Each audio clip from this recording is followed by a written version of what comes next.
अमरावती विमानतळाचं मुख्यमंत्री आणि उपमुख्यमंत्र्यांच्या हस्ते उद्घाटन। देशातल्या सर्वात मोठ्या पायलट ट्रेनिंग सेंटरचं हे उद्घाटन संपन्न। अमरावती मुंबई विमानसेवा सोमवार बुधवार शुक्रवारी सुरू असणार। तीव्र उन्हामुळे काँग्रेस अवघ्या 500 मीटरवर सद्भावना यात्रा आटोपली। काही ज्येष्ठ काँग्रेस नेत्यांनी आपल्या गाडीतून पार केलं 500 मीटर अंतर। तर शिवाजी पुतळ्यापासून सुरू झाली होती काँग्रेसची सद्भावना यात्रा। नाशिकमधील अनधिकृत सातपीर दर्गा मनपानं हटवला। पोलीस बंदोबस्तामध्ये वाढ। तर काठेगल्ली ते भाबार नगरच्या दिशेनं जाणारी वाहतूक इतर मार्गाने वळवली। नाशिकमध्ये रात्रीच्या सुमारास काठेगल्लीमध्ये पोलिसांच्या वाहनांवर दगडफेकीची घटना। सकाळपासूनच बंदोबस्तात वाढ। तर सौम्य लाठीचार्ज करत पोलिसांनी पांगवला जमाव।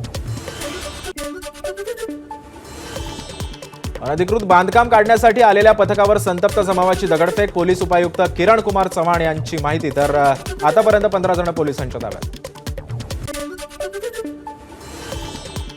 नाशिकमधील अनधिकृत सातपीर दर्गा हटवला। जमावाकडून झालेल्या दगडफेकीमध्ये 31 पोलीस कर्मचारी जखमी। काठेगल्लीमध्ये मध्यरात्री पोलिसांच्या वाहनांवर झाली होती दगडफेक। पोलीस कुठल्या एका जाती धर्माचे नसतात, ते महाराष्ट्र संरक्षण आणि महाराष्ट्राला जपण्याचं काम करतात। नाशिकच्या राड्यावर उदय सामंतांची प्रतिक्रिया। तर कायदा कोणीही हातात घेऊ नये, सामंतांचं आवाहन। शिवसेनेच्या शिबिरावरून लक्ष हटवण्यासाठीच दर्गा कारवाई। खासदार संजय राऊतांचा दावा। तर दंगली कुठे घडवायच्या याचा मुहूर्त भाजपवाले चांगलेच काढत असतात, राऊतांचा आरोप।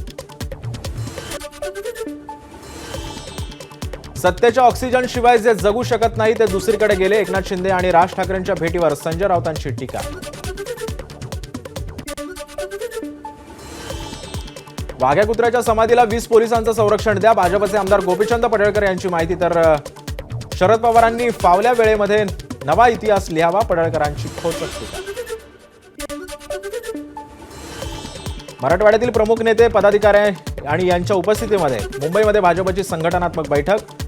भाजपचे राष्ट्रीय सहसंघटन मंत्री शिवप्रकाशजी, प्रदेश कार्याध्यक्ष रवींद्र चव्हाण यांच्यासह मेघना बोर्डीकर यांच्या उपस्थितीमध्ये बैठक। महापुरुष पुतळा विटंबन प्रकरणी आता माजी राज्यमंत्री प्राजक्त तनपुरे यांच्या उपोषणाचा आजचा तिसरा दिवस। राहुरी व्यापार असोसिएशनच्या वतीनं उपोषणाला पाठिंबा। तर काही दिवसांसाठी पुकारण्यात आलेला बंद। उपोषणामुळे प्राजक्त तनपुरेंचं वजन 2.5 किलोंनी घटलं। त्यावर आता लोकांसाठी वजन घटलं तर कौतुकास्पद। प्राजक्त तनपुरेंचे वडील आणि माजी खासदार प्रसाद तनपुरेंची प्रतिक्रिया। राज्याचे उद्योग मंत्री उदय सामंत यांच्या उपस्थितीमध्ये बीडमध्ये गुंतवणूक परिषद। खासदार संदीपान भुमरे, जिल्हाधिकारी अविनाश पाठक यांच्यासह जिल्ह्यातील आणि जिल्ह्याबाहेरील उद्योजक गुंतवणूकदारांची उपस्थिती। बीडमध्ये कौशल्य विकास केंद्र उभारणार। गुंतवणूक परिषदेमध्ये मंत्री उदय सामंत यांची घोषणा। तर बीड जिल्ह्यामध्ये 900 कोटी रुपयांची गुंतवणूक होणार असल्याची ही सामंत यांची माहिती। सांगली जिल्ह्यातील 4 माजी आमदार लवकरच अजित पवारांच्या राष्ट्रवादीमध्ये प्रवेश करणार। शिवाजीराव नाईक, अजितराव घोरपडे, राजेंद्र अण्णा देशमुख, विलासराव जगताप राष्ट्रवादीमध्ये प्रवेश करणार असल्याची सूत्रांची माहिती। शेकापचे माजी आमदार पंडित पाटलांचा भाजपमध्ये प्रवेश। रवींद्र चव्हाण यांच्या उपस्थितीमध्ये झाला पक्षप्रवेश। शेकाप आणि जयंत पाटलांना भाजपचा मोठा धक्का। रायगडमध्ये शेतकरी कामगार पक्षाला भाजपचा सर्वात मोठा धक्का। माजी मंत्री मीनाक्षी पाटील यांचे पुत्र आस्वाद पाटील यांचा भाजपमध्ये प्रवेश।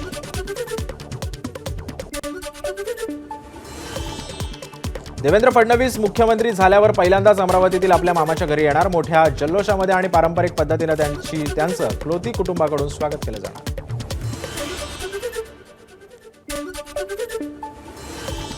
निलंबित पोलीस अधिकारी रणजित कासले पोलिसांना शरण येणार। रणजित कासलेकडून समाज माध्यमांवर नवा व्हिडिओ प्रसारित। माझा बळी जाणार हे मला माहिती झालंय, कासलेचा व्हिडिओमध्ये दावा। इक्बाल सिंग चहल यांची मुंबई जिल्ह्याच्या पालक सचिवपदी निवड।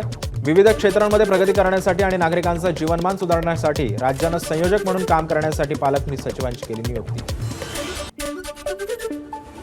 इंग्रजी माध्यमाच्या शाळांमध्ये विद्यार्थ्यांना मराठी बोलण्यास मनाई केल्याचा मनसेचा आरोप। ठाणे जिल्हा शिक्षण विभागाकडून तात्काळ दखल। मराठी बोलण्यास मनाई करणाऱ्या शाळांवर कारवाई करण्याबाबतचे परिपत्रक केलं जारी।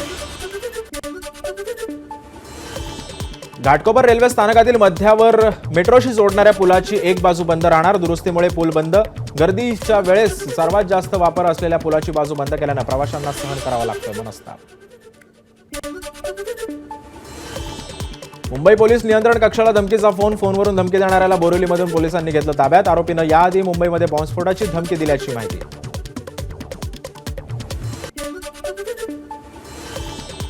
स्पर्धा परीक्षेचे बेकायदा क्लास चालवणाऱ्यांवर पुणे पोलिसांची करडी नजर. बेकायदा वर्ग चालवल्यास कारवाईचा इशारा. पुणे पोलीस आयुक्त अमितेश कुमार यांच्याकडून कारवाईचा इशारा. मुंबईच्या दहिसर पोलिसांनी नागरिकांची 54 लाखांची विविध गुन्ह्यातील मालमत्ता केली परत. चोरी, फसवणूक यांसारख्या गुन्ह्यामध्ये आरोपींना अटक.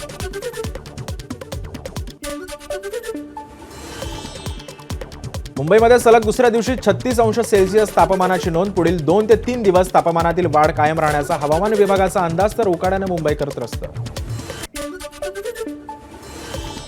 उजनी धरण पुढील 2 दिवसांमध्ये मायनसमध्ये जाण्याची शक्यता. धरणामध्ये केवळ 2 टीएमसी इतकाच जिवंत पाणीसाठा शिल्लक. उजनीतून भीमा नदीपात्रामध्ये 6000 क्युसेकनं विसर्ग सुरू असल्यानं पाणी पातळी झपाट्यानं कमी. धुळे शहराचा पाणीपुरवठा दिवसाआड आणि सुरळीत होण्यासाठी काही भागामध्ये नव्यानं पाईपलाईन टाकण्याचं काम सुरू. नळजोडणी करताना महापालिकेची परवानगी न घेणाऱ्या 160 नागरिकांना नोटिसा, तर प्रत्येकी 5070 रुपये असा एकूण 8.5 लाखांचा ठोठावला दंड. बुलढाणा जिल्ह्यामध्ये 500 पेक्षा अधिक गावामध्ये पाणी टंचाई. राष्ट्रीय पेयजल योजनेच्या अपूर्ण कामाचा नागरिकांना फटका. अक्कलकोटच्या कुरनूर धरणातून जवळपास 250 क्युसेकनं पाण्याचा विसर्ग. धरणाचे 3 दरवाजे उघडले. सध्या कुरनूरच्या धरणामध्ये 27% पाणीसाठा शिल्लक. यापैकी अंदाजे 8 ते 10% पाणी विसर्गासाठी वापरण्यात येणार. वरळीमध्ये ठाकरेंच्या शिवसेनेकडून हंडा मोर्चा. युवासेनेच्या कार्यकर्त्यांना पोलिसांनी घेतलं ताब्यात. पोलीस आंदोलन दडपत असल्याचा ठाकरेंच्या शिवसेनेचा आरोप. छत्रपती संभाजीनगरमध्ये एमपीएससीच्या विद्यार्थ्यांचं आंदोलन. विविध मागण्यांसाठी विद्यार्थ्यांचा क्रांती चौकामध्ये ठिय्या. मागण्या मान्य होत नाहीत तोपर्यंत आंदोलन सुरूच ठेवण्याचा इशारा.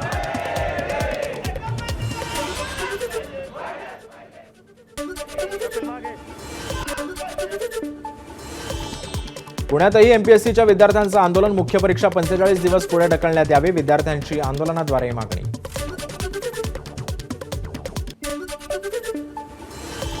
नागपूर जिल्ह्यातील 5000पेक्षा जास्त प्राथमिक शिक्षकांचं मार्च महिन्याचं वेतन झालंच नाही. बोगस शिक्षक आणि त्यांच्यासाठी घोटाळा करणारे भ्रष्ट अधिकारी यांच्यामुळे निर्दोष प्राथमिक शिक्षकही मार्च महिन्याच्या वेतनापासून वंचित असल्याची माहिती.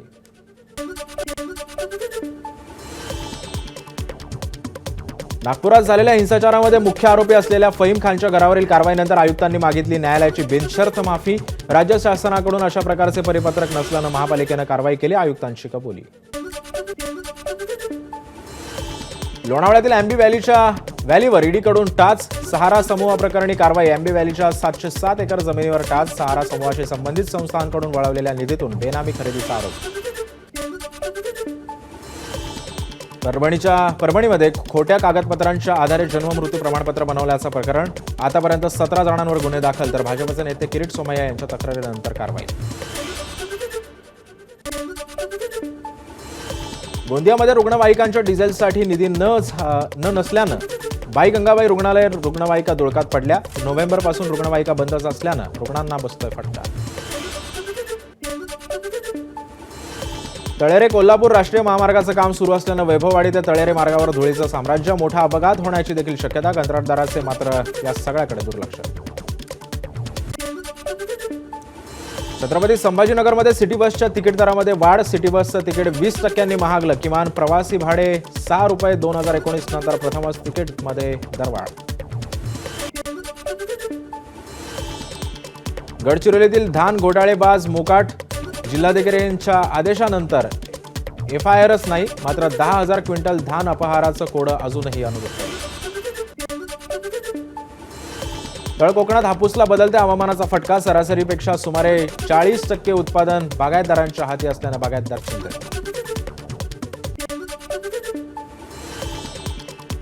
गोंदिया जिल्ह्यामध्ये थकीत वीज बिलामुळे 69 शाळांचा वीज पुरवठा खंडित. ऐन परीक्षेच्या काळामध्ये उष्णतेमुळे विद्यार्थ्यांची गैरसोय. रायगडमध्ये शेतकऱ्यांसाठी पोर्टेबल आणि मुव्हेबल सोलार पंप सेटची उभारणी. जिल्ह्यामध्ये प्रथमच शेतकऱ्यांसाठी जिल्हा प्रशासनाचा पुढाकार. तर मुख्यमंत्री कृती कार्यक्रमांतर्गत आदिवासी भागामध्ये सौर ऊर्जेची प्रभावी उपयोग होणार असल्याची माहिती. नांदेडमध्ये शक्तीपीठ महामार्गाला विरोध कायम. मोजणीसाठी आलेल्या अधिकाऱ्यांना शेतकऱ्यांनी परत पाठवलं. अधिकाऱ्यांना घेराव घालत शेतकऱ्यांनी केली घोषणाबाजी. तमाशा कलावंतांच्या तक्रारी निवारणासाठी समिती गठीत. फडमालक, कलाकार, वादक यांच्या समस्या समजून घेऊन पारंपरिक लोककला टिकवून ठेवण्यासाठी समिती उपाययोजना सुचवणार. संगमनेरच्या हनुमान रथ मिरवणुकीमध्ये झालेला वाद पोलीस चौकीपर्यंत पोहोचला. 11 जणांविरोधात गुन्हा दाखल. ढोल-ताशा पथकाच्या मानपानावरून झाला होता वाद. मुंबईतील एका इंग्रजी माध्यमाच्या शाळेमध्ये शिक्षकानं मुलीची छेड काढल्याचं प्रकरण. मनसेचा शाळेमध्ये राडा. मनसैनिकांनी शिक्षकाला फेकून मारला होता कोळसा. एबीपी माझा, उघडा डोळे बघा नीट.